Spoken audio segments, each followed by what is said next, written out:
Dedikasyon at disiplina, yan daw ang sikreto sa tagumpay nina chess grandmaster Eugene Torre at ang silver medalist sa Olympics na si Heidelin Diaz. Sila'y pinarangalan ng Philippine Sports Writers Association. Makitime out po muna tayo kay Sports Succeed. Chino, Trinidad. Habang ang atensyon ng lahat ay nakatuon sa ating Olympic heroine mula sa Zamboanga ni si Heidelin Diaz, nagdingning din ang liwanag ni Eugene Torre, ang itinanghal na Asia's first chess grandmaster noong 1974. Matapos ang 4 na dekada, patuloy siyang lumalaban para sa bayan at naka-bronze medal pa sa World Chess Olympiad nitong 2016. Ginawaran si Eugene ng Lifetime Achievement Award ng Philippine Sports Writers Association. Through thick and thin, the sports writers have been always with us. They celebrated with us during our victories and agonized with us in our defeats. Ano nga ba ang sikreto ng isang chess grandmaster?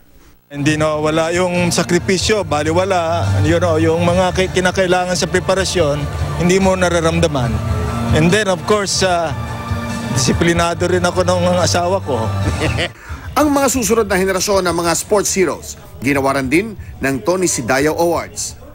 Present din sa pagtitipon, si Edward Folayang, ang One Championship Lightweight Champion, ang World Women's Bantamweight Champion na si Gretchen Abaniel, at ang IBF Super Flyweight Champion na si Jerwin Angkahas. Ngunit ang gabing iyon, talagang inihanda para sa kauna-unahang Pinay na nagkamit ng Olympic medal para sa ating bansa. Talaga nasa tiyaga at disiplina. Salamat po ulit sa award na ito.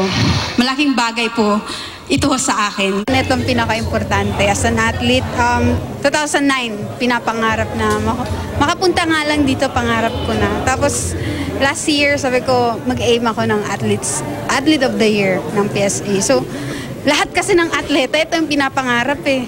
Sa gitna ng mga parangal, ano ba ang mensaheng nais iparating ni Heidelin? Anong patunay nun na yung mga babae? Kaya din namin, di ba? Sino Trinidad Agututok, 24 Oras.